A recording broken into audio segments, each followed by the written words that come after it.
되더라고요. 아주 정확한 기도를 잘 하셨고, 오늘 기도대로 저와 여러분 함께 말씀 속에 또 은혜 받기를 축복합니다.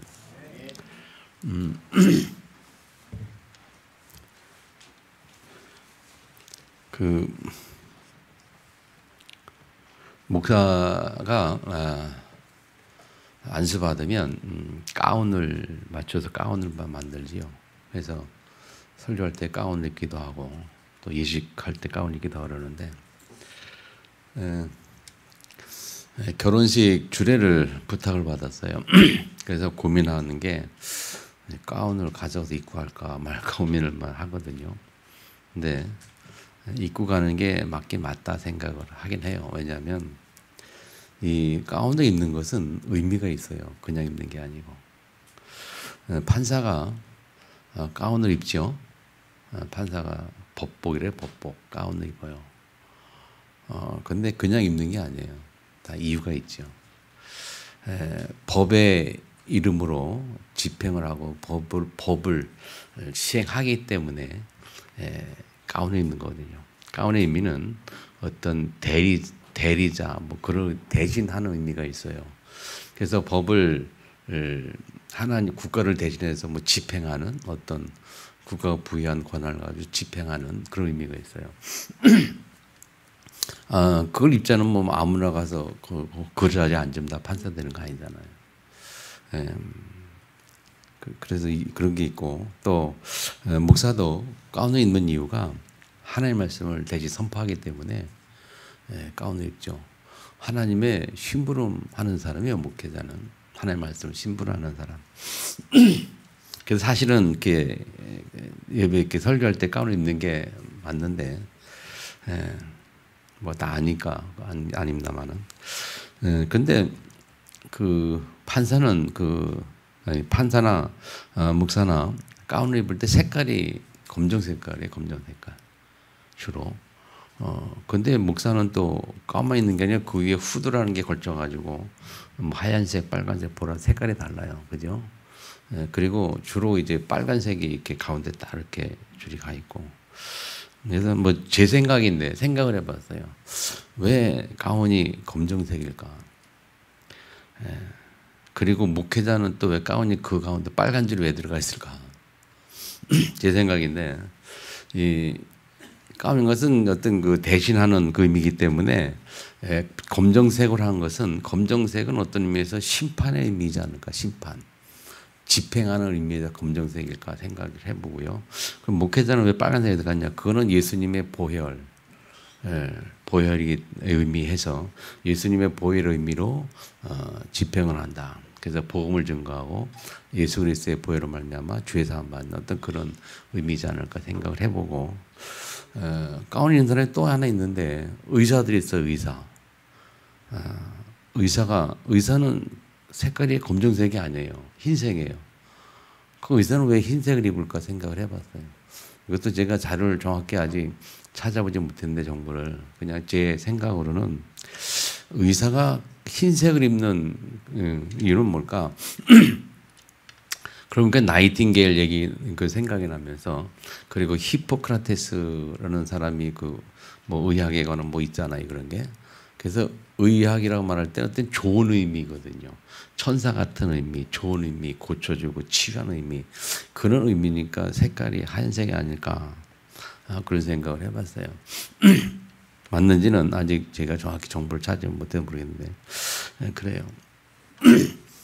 무슨 말씀 드리고 싶은가 하면요, 이게 사람이 할 수 있는 일이 있고 사람 밖의 일이 있다. 좀 그렇게 생각을 좀 해보고요. 그러면서 성경에 들어가서 창세기 3장 이전에는 율법이라는 게 없었죠. 그때는 복음이라는 것 자체도 없었고, 창세기 3장 이전에 창세기 1장 2장에는 하나님 함께하는 삶이었기 때문에 그런 게 다 필요가 없었죠. 그걸 우리가 에덴 동산의 삶이라, 파라다이스의 삶이라 이렇게 말하죠. 그래서 그 하나님 함께하는 그 삶 속에는 이 율법도 없었고 복음도 없었고 아무것도 없었고 그러면서 오직 거기는 말 그대로 파라다이스 천국 같은 삶이었고 거기는 뭐 다툼, 미움, 질투 뭐 어떤 그런 개념의 단어가 아예 없었지 않았냐 없었고 그랬죠. 그런데 문제가 오고 나서 그랬어요. 근데 그런 삶 속에 살 때에 하나님이 주신 두 가지 말씀이 있어요. 아니 그 동산에는 나무가 많은 나무들이 열매 맺는 나무들이 많이 있어가지고 그걸 다 우리가 먹고 사는데 부정함이 없었는데 아마 그 당시에는 이 쌀이랑 밥이라는 게 별로 없었잖아요. 근데 아마 열매를 먹고 살지 않았나 에덴 동산에서는. 근데 거기에서 두 가지만 하는 말씀인데 생명을 알게 하는 나무와 선악을 알게 하는 나무를 줬다 그랬고 그 중에 두 나무의 실과는 먹지 말라 그랬어요. 생명나무와 선악과를 말하죠. 그래서 생명 알게 하는 나무는 안 먹고 그 중에 선악과를 따먹은 게 이제 사람의 실수인데 문제인데 생각을 좀 많이 해봤어요. 왜 선악을 알게 하는 나무의 실과를 먹지 말라 했을까? 생명나무 실과를 먹지 말라 했고 생명나무의 실과는 뭐 그 자체가 말 그대로 하나님과 뭐 어떤 그러니까 아마 그렇지 않은 생각이 드는데 어쨌든 창세기 3장 2장 16절에 보면 그렇게 말해요. 선악을 알게 한 나무 열매는 먹지 말라. 내가 먹는 날에는 반드시 죽으리라 말씀하셨고 생명 뒀다라고 그렇게 말씀하셨고 17절에 실제로 말씀하셨고 그러면서 18절에 보면 여호와 하나님이 이르시되 사람이 혼자 사는 것이 좋지 못하니 내가 그를 위하여 돕는 배필을 지리라 18절에 말씀하시면서 이제 하와를 이렇게 가슴에 갈빗대를 쥐어서 만드시고 살게 하시면서 축복하셨는데 그 선악의 나무를 따먹고 문제가 온 거잖아요. 자, 왜 선악과라는 표현을 했고 선악과를 알게 하는 나무라고 말했고 그것을 왜 먹지 말게 했을까? 먹으면 어떻게 될까요? 먹고 나서 어떻게 변했을까요? 먹고 나서 사람이 선과 악을 알게 되었다는 거예요. 그걸 먹기 전에는 사람이 뭘 몰랐는가 하면 선과 악에 대해서 몰랐고 선과 악에 대해서 판단할 수도 없고 몰랐기 때문에 판단할 수도 없고 그래서 하나님이 그걸 먹지 말라 했단 말이에요. 근데 그걸 먹으면서 어떤 문제느냐 여자가 부끄러움을 알게 됐고 선과 악을 알게 됐다는 거예요. 옷 벗은 게 부끄러운 걸 알게 됐고 치마 입을 입기 시작했고 그래서 선과 악을 알게 됐단 말이죠. 근데 하나님이 왜 먹지 말라라고 했을까라고 생각해 보니까 이런 생각이 들었어요. 여러분이 같이 제 뜻에 동조를 하는지 모르겠습니다만은 이 선과 악을 알면 안다는 자체가 뭐가 전제가 되는가 하면 이 판단이라는 게 전제가 돼요. 판단. 그렇죠? 선과 악이라는 것은 그 가운데 뭐가 있어? 판단이라는 게 꼭 들어가거든요. 그래서 그 말은 이 판단이라는 것은 하나님만이 할 수 있는 것이지 않았겠냐. 사람에게는 판단할 수 있는 그런 걸 주지 않았다는 거죠. 다시 말하면 판단할 수 있을 때부터 사람에게 힘들기 시작하고 판단이 없을 때에 행복해지기 시작하는 거 아니겠냐. 자, 예를 들어서 어린아이가 갓난 아이들이 부모 품을 때 굉장히 행복하거든요. 그 어린아이들은 선악에 대한 개념이 없어요. 어린애들은. 커가면서 알기 시작하거든요. 그 개념이 없을 때 그 아이들이 행복한 그 모습 아마 그런 거이지 않았겠냐. 근데 선악을 알기 시작하면서부터 사람은 판단하게 되고 비판하게 되고 정죄하게 되고 그렇게 해요. 그럼 하나님이 왜 그렇게 했을까? 판단하게 되면 그 판단으로 말미암아 본인이 힘들어지는 거예요. 내가 힘들어지는 거예요. 사람들의 잘못을 보고 정죄하면 그게 나와 아무 관계 없으면 되는데 관계가 있잖아요. 내가 힘들어지잖아요. 판단과 정죄로 말미암아 힘든 것은 그 판단과 정죄를 받는 그 사람이 아니고 사람이기도 합니다만 그 이전에 먼저 내가 힘든 거예요. 예수님도 뭐라고 맺는가 하면 그 가늠한 여자가 사람들 데리고 왔을 때, 예, 그 돌로 치려고 막 죽이려고 할 때 예수님 뭐 글씨 썼잖아요.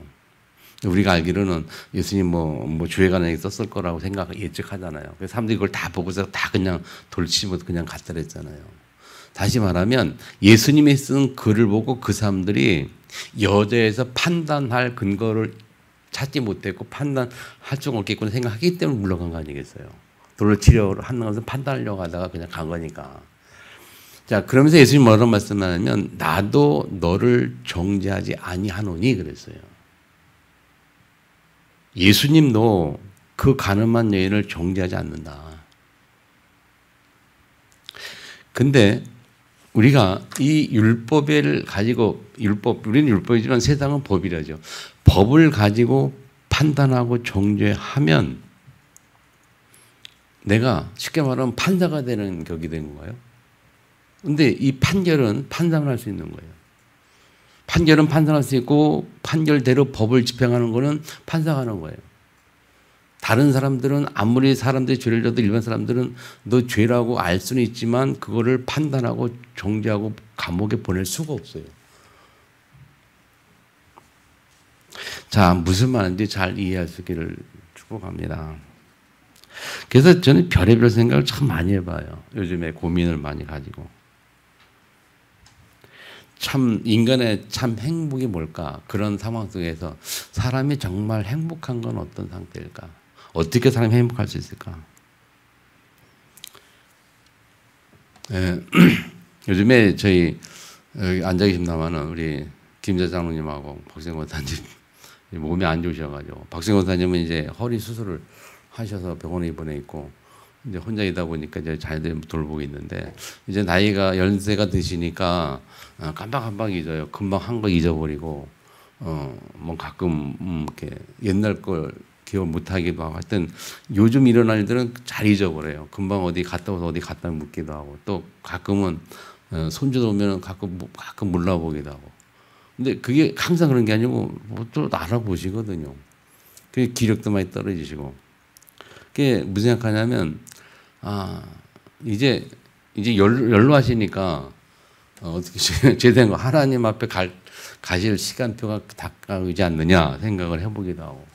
근데 두만 그런 게 아니고 지금 이승희 권사님 부모님 우리 김혜란 집사님 이정우 집사님도 많이 몸이 안 좋으시더라고요. 지난번 신방가 보니까.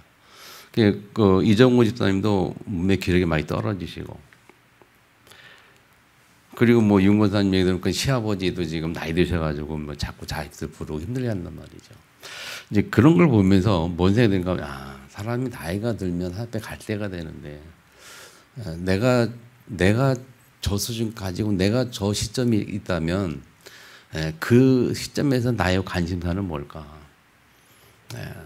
그러면서 또 하나는 늘 그 연로하신 분들 보면서 또 기도하는 것은 하나님 이렇게 마지막 하나님 부르는 그 순간까지 저분들이 믿음 가진 분들이니까 하나님 주시는 영성을 가지고 영적 힘을 얻고 그 영을 살리는 은혜를 달라고 영이 힘을 얻는 은혜 달라고 영이 힘을 얻으면 육신은 초월할 수 있거든요. 아멘. 그래서 우리 여기 임진 권사님 나이신 분들이 있는데 그분들을 그런 기도를 해요. 하나님 저들의 영성을 회복해 주옵소서. 왜 그런가 하면요. 김형석 교수라고 있어요. 아시는 분 아시죠? 지금 나이가 103세인가 104세가 됐어요. 그런데 물론 요즘 저기 뉴스가 안 나오는데 한 지난해까지만 해도 그분이 강의를 다녔단 말이에요. 그 나이에. 그 정리 따라들 하시고 움직이시면서 소식하시면서 다 그 나이에 강연 다니면 얼마나 정신이 또렷하다는 거 아닙니까? 의식이. 그런 거 볼 때 사람이 하나님 앞에 부름받기 전까지 그렇게 의식 가지고 있었지 않겠냐. 나이가 들어도. 그렇다면 생각이 많죠. 우리 신앙생활 어떻게 될 것이냐. 나는 전화해 들 때 나의 신앙이 어떤 상태에 대해서 어떤 영적 상태에 대해서 난 어떻게 되어 있을까. 그런 생각이 많죠. 여러분 사람 속에 내면 속에 있는 이 내면 속에 있는 영적인 나 영혼의 존재인 이 영혼 내 영혼에 대해서 생각을 좀 해봐야 돼요. 육신은 그렇게 중요하지 않잖아요. 사실은. 영혼 떠나면 육신은 땅에 묻히고 돌아가는 거란 말이에요. 중요한 것은 내는 영혼인데 이 영혼이 영원한 존재란 말이에요. 영원히 사는 거예요. 저 하늘나라 간단 말이에요. 어디 갈지 모르지만 우리는 뭐 천국 간다 확신하고 있죠. 불신자는 다른 데 가죠. 영원한 영적인 세계, 영원한 세계예요. 그 영원한 세계를 바라보고 이 육신을 가진 세상에 우리가 삶을 생각해 본다면 많은 생각들이 달라질 겁니다. 하나님은 우리를 창조하시고 영원한 세계를 창조하셨고 그 영원한 세계 속에 우리를 창조할 때에 선악을 하나 먹지 말라라고 하셨어요. 다시 말하면 하나님의 창조물에 우리는 선악을 할 필요가 없었던 거예요. 처음에 사실은. 근데 저렇게 따먹으면서 알게 되면서 판단 정지하게 되고 문제가 시작하고 삶이 어렵게 시작하고 서로 다투고 미워하고 싸우고 뭐 질투 이런 일들이 많이 생기기 시작했단 말이에요. 왜 그렇게 됐냐? 선악을 알게 하는 자체가 문제였어요. 그래서 판단하고 정지하다 보니까 사람들이 싸움하고 질투하고 뭐 별짓하고 사람 죽이다가 다 하는 거예요. 내 중심 나중에 되다 보니까 그렇게 갈 수밖에 없죠. 그런 의미에서 제가 고민, 사람이 참 행복이 뭘까? 사람의 참 행복이 어디서 오는 걸까? 그때 떠오르는 말씀이 시편 23편, 이 다윗의 고백. 이 고백이 떠오르면서 다윗이 고백했을 때는 상황이 아신 것처럼 죽음의 사울 왕이 자기를 죽이러 쫓아다니고 쫓겨 있는 상황에서 굴 속에 숨어서 고백한 거 아닙니까? 그런 상황 자체가 안 좋은 상황에서 이 다윗은 행복한 고백을 했어요. 그럼 상황은 그런 상황이지만 다윗의 마음은 어땠을까? 행복했겠죠. 아멘. 믿습니까? 시편 24편을 기록한 다윗의 그 상태는 행복한 상태였을까요? 사울 왕이 죽이려고 쫓아오는 상황에서 그 어려움 속에서 그거 위협받으면서 막 근심하면서 썼을까요? 전혀 이 마음 상태 어떤지 알겠죠. 그의 상황은 사울 왕이 죽이려고 바로 동굴 밖에 있었단 말이에요. 발각 때문에 죽는 거예요. 다시 말하면 우리가 살아가면서 어떤 상황에 어떤 문제에 어떤 역경에 어떤 가운데 있어 할지라도 우리가 행복할 수 있어야 된단 말이에요. 아멘. 어떤 문제를 만나도 어떤 갈등 가운데 있어도 내 자신은 행복할 수 있어야 돼요. 내 자신은 살리는 것은 내 자신밖에 없어요. 내가 나를 살릴 수 있지 다른 사람 나를 살리는 게 아니에요. 맞죠? 근데 그럼 내가 사는 방법은 내가 나를 살 수 있는데 내가 어떻게 나를 살 수 있냐? 그거는 세상의 방법과 되는 게 아니잖아요. 사람들 위로받아도 됩니까? 사람들 무슨 좋은 말 됩니까? 세상에서 찾을 수 있는 방법이 아니에요. 하나님 말씀으로만 나를 살릴 수 있는 줄 믿으시 바랍니다. 복음만이 나를 살리는 거예요. 복음만이. 그렇다면 율법을 가지고 다른 사람을 우리가 판단하고 정죄하고 이야기할 때 그걸 가지고 나를 살리는 게 아니에요. 그것은 나를 더 힘들게 만들어요. 나를 살리는 것은 복음밖에 없어요. 그래서 우리 복음만에 굳건히 서야 되고 하나님의 자녀는 이 정체성을 분명히 서야 되고 그리고 그 안에서 그 다른 사람들 관계 그것 속에서 우리가 그걸 가지고 우리가 내가 힘들 필요가 없다는 겁니다. 그게 어떻게 가능하냐? 하나님 말씀 붙잡을 때 가능하고 말씀 속에 있을 때 우리가 그게 가능해요. 말씀 속에 들어가지 않으면 자꾸 사람은 어쩔 수가 없잖아요. 뭐 어쩔 수 없냐? 이 습성 그런 게 나와가지고 자꾸 돌아갈 수 있는데 그것 중에 가장 중요한 게 뭐냐면요. 이 사람의 무의식 속에 나도 모르게 계속 괴롭히는 게 뭐냐면 비교의식이에요. 비교의식. 여러 번 얘기했는데 비교의식. 나도 모르게 남들과 비교를 한단 말이에요. 저 자신도 그래. 저 자신도 막 기분 안 좋을 때는요. 내가 마음을 기분할 때는 꼭 가만히 점검해보면 뭐가 들어있냐면 이유가 뭐냐면 다른 사람 관계 속에서 그게 나와요. 관계 속에서 내가 비유가 되면서 내 그게 나와요. 어디 교회는 말이지 막 역사에는 붕대라고 막 잘 되는데 이게 비교하는 거예요. 나는 내 환경은 다른 사람은 내 환경은 거기서 꼭 나오더라고요. 그렇게 하다가 하나님 앞에서 하나님 내가 누굽니까?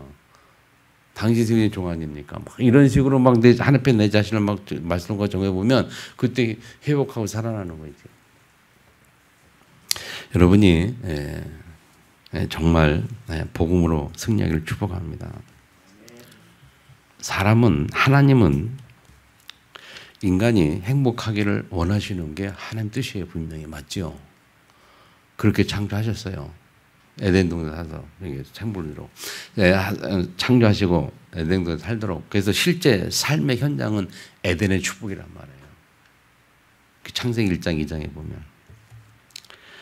그래서 하나님이 우리에게 복음을 주셨어요. 창세기 3장의 문제 가운데 그 위에 있었던 인간에게 하나님 주신 게 복음이에요. 복음이 먼저 율법이 먼저 할 때 복음이 먼저죠. 율법은 나중에 주신 겁니다. 복음을 우리에게 주시고 그래서 복음을 통해서만 인간은 참 평안과 안식을 얻을 수 있어요. 율법을 통해서 절대 안식 얻을 수 있는 게 아닙니다. 율법 가지고 판단해야 되고 그 판단 때문에 내가 안식 얻는 것이 아니고 괴로워진다니까 힘들어진다니까. 내 자신을 살리는 나에게 복음을 적용해야 돼. 나에게. 아멘. 하나님이 연약하여 저를 죄와 혼을 줬던 우리를 살리셨고 억만 죄를 지은 나를 하나님 불쌍히 여기서 은혜 주셔서 구원받게 살리신 것이 얼마나 감사합니까? 그 내 많은 내 죄가 있는데 남들이 조그만 죄를 가지고 내가 힘들어하면 되겠습니까? 그리고 남들이 문제 가지고 내가 영향받으면 안 되잖아요. 그리고 내가 억만 죄를 지어서 용서받았는데 다른 사람 작은. 그래서 예수님 말씀하기를 남의 눈에 네가 티를 보는데 네 눈 들보는 보지 않고 티 먼저 보느냐. 그렇게 말씀하셨고. 그리고 또 뭐 할 말이 많습니다. 그런 얘기 하잖아요. 우리가 뭐 예수님이 앞에 모든 다 용서해 주셨다. 뭐 그냥 막말로 어떻게 했냐면 사형수가 우리 드라마에 그런 거 많이 봐요. 지금 보면. 그걸 이제 기독교에 그걸 굉장히 빗대서 하는 건데 사형수가 사람 딱 죽여놓고 그리고 그 죽은 사람의 그 부모나 그 사람들 얼마나 막 그런 마음이 원통합니까? 근데 그 사람들 찾아가서 막 뭐라니까 이 사람이 뭐라냐면 나 다 죄 용서 받았다고. 내 주님께 다 회개해가지고 다 용서 받았다고. 죄가 없다고. 막 그러면서 막 뻔뻔해.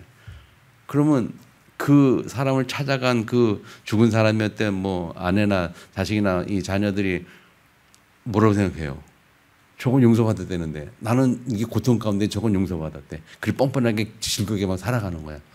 근데 그런 걸 얘기하면서 이 죄 용서에 대한 얘기를 막 이게 비꼬는 거거든요. 지금도 우리가 그런 거 가지고 많이 얘기를 해요. 자, 하나님이 이미 용서하셨다는데 내가 판단할 수 있겠냐? 뭐 그렇게 얘기를 해요. 그러면 그러면 뭐 막 죄를 져도 된다는 얘기냐? 뭐 그렇게 막 얘기한단 말이에요. 하나님이 원하시는 죄 용서의 개념은요. 나타나는 개념이 아니라 보이지 않는 개념이에요. 마음의 중심을 보신다고 예수님 얘기하셨어요. 하나님이. 너희는 외모를 보지만 나는 마음의 중심을 보느니라. 너희는 겉으로 드러난 죄를 보지만 나는 너희 속에 있는 마음의 죄까지 보느니라. 그래서 여자를 보고 음욕을 품는 자마다 간음죄라고 선언하는 이유가 뭐냐? 너희들은 그냥 실제로 드러난 간통하는 죄만 보지만 나는 마음의 죄까지 본다는 거예요. 너 여자 보고 그래도 너 똑같은 죄 지은 거야. 그게 판단한 거예요. 무슨 말인지 잘 이해하시기 바랍니다. 우리 사람은 겉으로 드러난 죄만 본다니까요. 근데 사실 그것조차도 판단의 개념 고민 많이 하다가 아까 말했던 그 생각하게 된 건데 한번 더 깊이 좀 공부 좀 해볼 생각이에요. 판단에 대해서 뭐 어떻게 우리가 받아들여야 되는. 어쨌든 오늘은 이 참 행복이 뭘까? 내가 어떻게 행복했을까? 그래서 첫 번째 보면 다윗은 하나님 안에 있었기 때문에 행복했다. 그래서 하나님 안에 있었던 다윗. 오늘 시편에 보면 내용은 하나님 안에 있었던 다윗의 고백입니다. 하나님 중심으로 살았던 다윗의 고백이에요. 나 중심에 하나님 중심으로 살았던. 우리가 사람들을 볼 때도 판단하고 얘기하는 건 내 중심으로 살기 때문에 그런 거 아니겠냐. 하나님 중심으로 살면 굳이 그렇게 판단할 이유가 없다. 다윗이 하나님 중심으로 살았기 때문에 그렇게 고백했잖아요. 여호와는 나의 목자니 내가 부족함이 없다. 이 정체성입니다. 자기 삶의 정체성이 뭐냐? 하나님이 나의 목자다. 그 말은 하나님이 내 인생의 중심이고 하나님이 내 삶의 주인이다 그 말이에요. 우리가 이 고백이 돼야 된다니까요. 예수를 영접할 때 예수가 나의 삶의 주인을 영접했지 구원자의 주인을 영접했지 아멘? 내 인생의 주를 살았다고 영접한 거 아니거든요. 그러면서 그렇게 고백하니까 두 번째 2절 3절에 보면 어떻게 그의 삶의 내용 어떻게 고백하느냐. 그가 나를 푸른바다 때 누이시며 쉴만을 인도하신다. 영혼을 선익해지고 자기 이름을 위하여 의의 길로 인도한다. 이렇게 다윗의 삶을 엮어간단 말이에요. 하나님이 다윗의 인생을 엮어간다 이렇게 엮어간다는 거예요. 그게 고백이에요. 하나님께서 당신의 이름을 위해서 나를 의의 인도하셨느다. 지금 저와 여러분이 하나님 자녀가 맞다면 지금 내가 처한 현장도 하나님이 당신이 내 인생에 의를 두시고 그 의의 길을 인도하시기 위해서 주시는 과정인 줄 믿으시기 바랍니다. 맞잖아요. 하나님의 주권이 맞다면. 아멘. 자, 세 번째 23편 4절 6절에 보면 실제 그 삶 현장에서 다윗이 두려워하지 않았어요. 사망의 음침한 골자 달자도 해를 두지 않는다. 왜? 주께 나와 함께 하시기 때문에. 주의 지팡이 막대기 안위하시다. 이게 지팡이 막대기 알잖아요. 의미가. 양을 칠 때에 구두기 꼭 필요한 거예요. 때로는 채찍질 하시고 때로는 인도하시고 막대기는 채찍질 하는 거예요. 그리고 지팡이 인도하는 거예요. 그것이 그것이 내 인생의 현장에. 그리고 원수의 목전에 어긋나 있을 때 하나님 내게 은혜를 베풀어 주시고 내 기물에 부으셨는 자인 넘치나이다. 그러면서 평생에 선한 인자심이 따를 것이다. 그렇게 고백하는 이 다윗의 이 고백, 그의 삶의 현장에 누리는 축복. 그래서 그 굴 속에 있어도 다윗이 다 편안한 거예요. 한 주간 여러분이 이 말씀을 깊이 좀 묵상하시면서 이 다윗이 누렸던 평안을 회복하기를 주님을 축원합니다. 영적 쉬워져야 돼요. 그리고 나이가 들어갈수록 영성은 더 살아날 수 있어요. 믿으시기 바랍니다. 계속. 그래서 저는 어른들 볼 때마다 늘 한결같이 얘기하는 뭐냐. 기도하세요. 기도할 수 있는 가장 축복을 누릴 수 있는 상태가 나이 든 상태란 말이에요. 할 일이 없고 부른 사람도 없고 혼자 있는 시간이 많고 그 시간을 계속 하나님과의 기도 속에 있다면 영이 맑아지지 않겠어요. 아멘. 우리 인권사님 항상 기도하세요. 기도 속에 있으면 우리 영혼이 살아나 영이 맑아져요. 그럼 하나님 주시는 안식과 평안 힘들이 막 해보게 되죠. 아니 살아계신 하나님 맞다면 그 하나님이 우리에게 약속하셨잖아요. 평안을 주겠다. 그리고 창세기 1장 2장의 인간의 상태는 안식과 평안이었어요. 우리가 그 모습 회복한 것이 예수 그리스도에서 그 회복하는 상태잖아요. 근데 상이 3장 위에 사단으로 말미암아 문제가 와서 아예 원죄 가운데 태어날 때 원죄 가운데 태어나서 죄의 각인뿔이 돼가지고 죄성이 가운데 있고 죄성이 아직도 남아 있어가지고 자꾸 우리는 죄성 때문에 자꾸 옛날로 돌아가려고 하고 범죄하려고 해요. 범죄하려고 하잖아요. 누구나 다 모든 그리스도인이 다 범죄할 가능성이 다 있는 사람들이에요. 모든 성도가 다. 아무리 훌륭한 목사도 범죄할 가능성이 다 있는 사람이 범죄합니다. 왜? 마음으로 음욕품자보다 가늠했으니까 범죄 누가 안 하겠어요? 누가 범죄 안 하겠어요? 우리에게는 그리스도 외에는 다른 게 필요해요. 그래서 그리스도 은혜가 필요한 거예요. 그 사실을 정확히 누리지 못했던 이 하나님 밖에 있었던 형들 두 번째. 다윗의 형들이 다윗과 같지 않았어요. 하나님 밖에 있다는 말은 하나님 중심의 삶이 아니었다. 하나님 중심이 아니었던 그 형들, 뭐 자세히 안 나있었다만은 지난번 그 요셉을 통해서는 형들 이야기가 자세히 나옵니다만 여기는 자세히 나오지 않았습니다만은 그 형들이 사무엘상 16장 6절로 10절에 보면 그 엘리압이 제일 큰 형이었던 것 같아요. 엘리압이. 그 이제 사무엘이 그 이새의 집에 가가지고 하나님의 뜻을 따라 기름 부으러 갔단 말이에요. 그 형제들에게. 그래서 제일 처음 누구냐? 엘리압이 나오는 거예요. 그 사무엘이 볼 때, 야, 마음에 흡족해가지고 사무엘이 마음에 이르기를 여호와의 기름 부으실 자가 과연 주님만 믿도다라고 마음을 탁 먹고 있어요. 그때 하나님께서 사무엘에게 뭐라고 말씀하셨느냐? 사무엘상 16장 이야기입니다. 그의 용모와 키를 보지 말라. 내가 이미 그를 버렸노라. 내가 보는 것은 사람과 같지 아니하니 사람은 애물을 보느니와 나 여호와는 중심을 보느니라. 그래서요.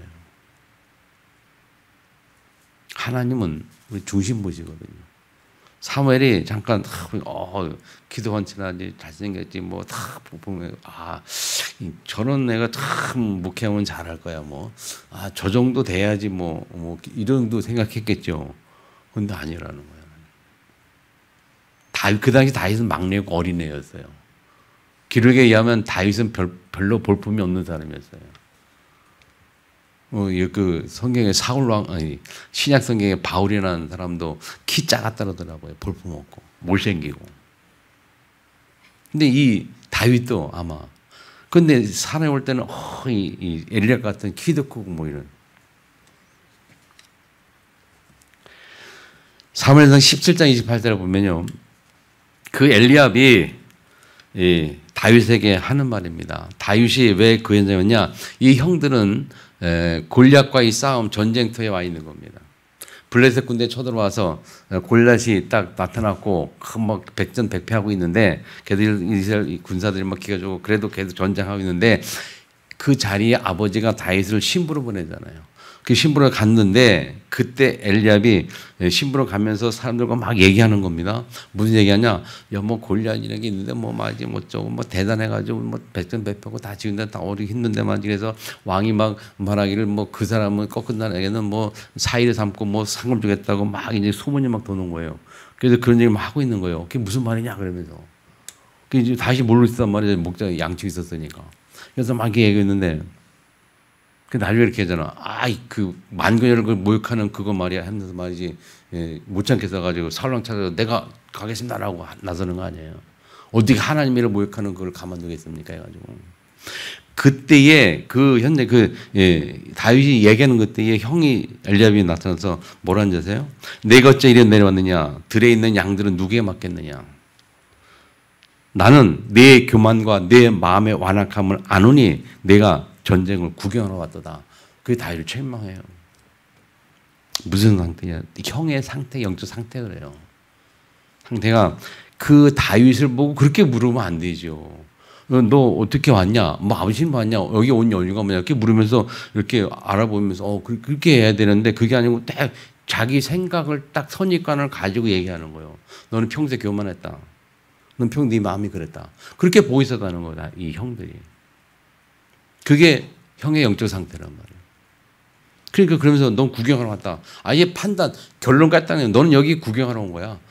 아버지 신부로 왔는데 형의 판단 뭐냐? 넌 구경하러 와서 판단해버리는 거 있죠. 사람이 정말 판단을 잘하거든요.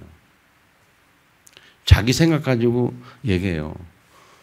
사람과 대화하다 보면 그런 거 안 느낍니까? 사람 다 대화하다 보면 대부분 사람이 다 그래. 내 얘기를 들어준 게 아니고 얘기 듣다가 자기 판단이 딱 나오고 생각이 딱 나면 바로 얘기해버리는 거예요. 그게 자기 주장만 해버려요. 대화하고 다 자기 주장, 서로 자기 주장들만 하거든요. 그리고 사람들 얘기 들을 때 그대로 100% 들어준 게 아니고 일부러 들으면서 자기가 그 일부러 들은 것에 대한 판단이 되어지면 그 판단을 바로 얘기해버리는 거예요. 이 형이 그랬어요. 너 전쟁 구경하러 왔어. 힘으로 온 건데. 결론을 그렇게 만들어 버려요. 결론을. 그때 다윗이 뭐랍니까? 10장 19절에 29절에 다윗이 이르되 내가 무엇을 했나이까? 어찌 내가 이유가 없으리까? 이유 있는 인생. 이유 있는 살기를 축복합니다. 아멘. 이유 있는 삶을 살아야 돼요. 하나님 앞에 이유 있는 인생. 자, 세 번째. 그래서 우리는 하나님 안에서는 행복을 찾아내야 돼. 세 번째 결론 뭐냐? 하나님 안에서 오는 행복. 행복은 하나님 안에서만 올 수 있어요. 잘 아는 말씀입니다. 여러분 다시 한번 생각해 보세요. 창세기 1장 22절 뭐냐? 우리가 하나님의 형상대로 창조되었어요. 아멘. 그 말은 하나님과 함께하는 존재, 하나님의 행복을 당연히 누릴 수 있는 자기를 가진 창조되었단 말이죠. 창조하시되 남자와 여자를 창조하시고 그랬어요. 자, 여기서 제가 잠깐 지나가면 한 말씀 드립니다, 여러분. 하나님은 남자와 여자만 창조하셨어요. 하나님은 호모나 레즈비언이나 그런 사람들을 창조하지 않았어요. 하나님의 창조는 오직 하나님의 백성은 남자 여자밖에 없어요. 중성을 창조하지 않았다니까 하나님. 중성은 사람이 만든 거예요. 그게 문제가 오잖아요. 중성은. 그래서 로마서 1장에 보면 순리대로 살지 않고 순리대로 하는 게 뭐냐. 남자와 여자랑 사는 게 순리대로 사는 거예요. 순리대로 하는 게 뭐냐. 결혼하는 게 순리대로 사는 거예요. 왜? 정복하고 다스려라. 근데 순리대로 사니까 남자가 남자와 더불어 여자와 여자가 더불어 서로 행복하게 살려고 뭐 어쩌죠 하는데 그건 순리가 아니잖아요. 하나님의 순리는 남자와 여자만 창조했어요. 그 하나님의 이 순리를 어기는 게 문제라니까. 사람이 교만해가지고 머리가 좋다고 뭔가 될 것 같다고 말 밥에 탑을 쌓질 않나. 뭐가 될 것 같다고 지가 말이 남자의 성기 여자의 성기를 바꿔가지고 여자 되고 싶다고 하질 않나. 이 하나님의 창조 원리를 어기는 그 땅의 저주거든. 그래서 그 사람들이 저주를 받잖아요. 그렇게 사는 사람들이 이 상태가 말로가 안 좋더라고요. 에이즈가 왜 안 좋아요? 에이즈. 사람의 이 성병 에이즈가 사람이 동물과 관계에서 나온 병이 에이즈래요.